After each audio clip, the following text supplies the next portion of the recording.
The amount of Bitcoin available for purchase just got smaller. A lot smaller. While the market was frozen in hesitation, Michael Saylor just took another 22,000 Bitcoin off the table in a $2.1 billion strike. This wasn't just another corporate buy. This single move fundamentally changes the supply equation for every investor.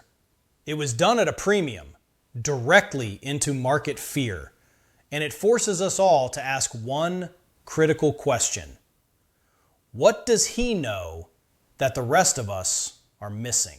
In this video, we are breaking down how Saylor pulled off this monster purchase, why Wall Street is punishing his company's stock for it, and the one hidden risk that could unravel his entire empire. We have to ask the big question. Is this the move that finally triggers a real Bitcoin supply shock in 2026? This is the story of how one man's relentless spending is an attempt to single-handedly bend the market to his will. You need to understand what this means, not just for Bitcoin, but for your own strategy.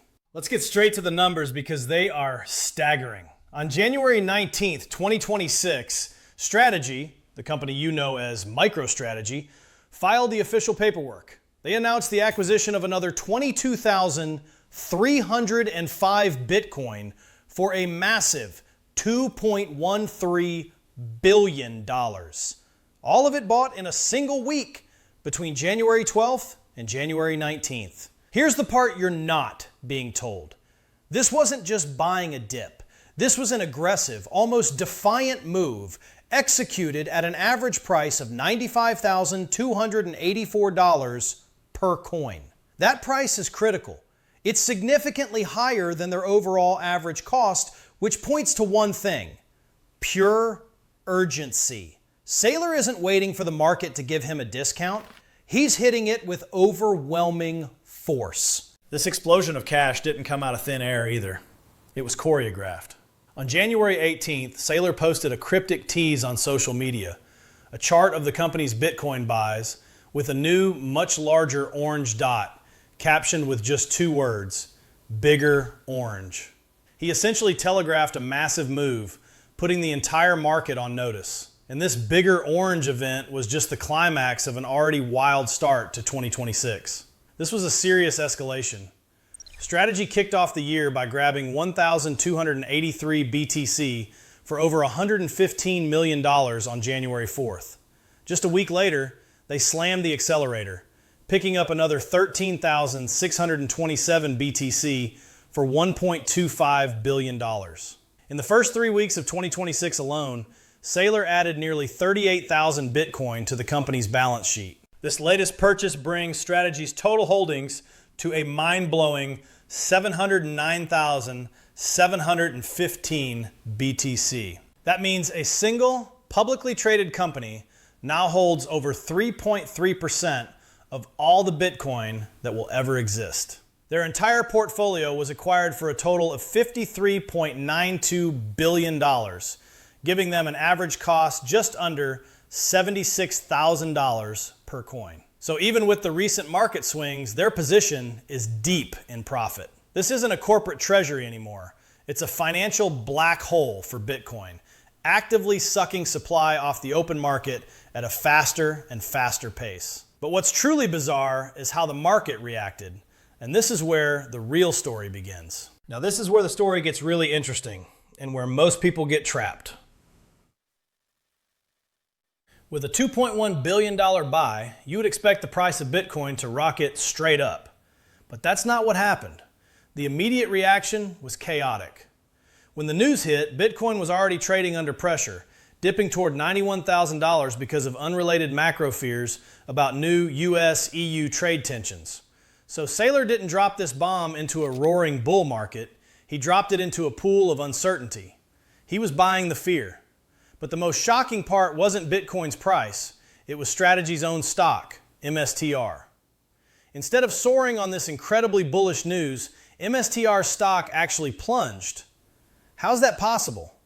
How can a company make such a profoundly pro-Bitcoin move and see its own stock get punished? The answer is the key to understanding the entire risk of this operation. While the crypto world sees a visionary locking down a hard asset, Wall Street sees a flashing red light. Wall Street's anxiety boils down to three core fears. First, leverage. MSTR isn't just a Bitcoin stock, it's a leveraged Bitcoin stock. When Bitcoin's price fell 25% in the last quarter of 2025, MSTR amplified those losses, falling over 50% from its peak. It's Bitcoin on steroids, for better and for worse. Second, dilution. To pay for these giant buys, Strategy is constantly issuing new stock. This is a race against their own money printer. For this to work, the value of the Bitcoin they buy has to rise faster than they dilute their shares. And third, debt.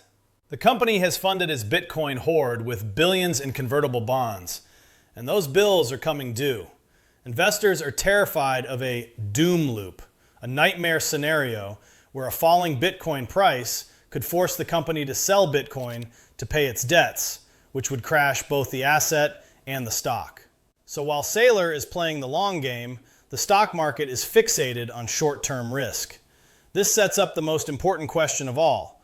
Why is he accelerating his buying now, even with these risks piling up? The answer lies in his 2026 master plan.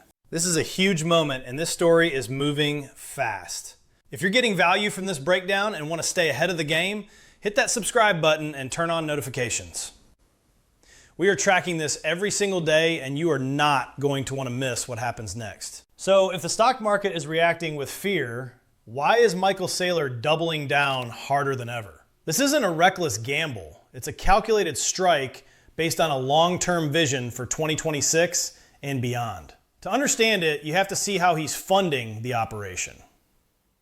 So let's connect the dots. The money is coming from a non-stop capital raising engine. Strategy has perfected the art of using the financial markets to feed its Bitcoin acquisition machine.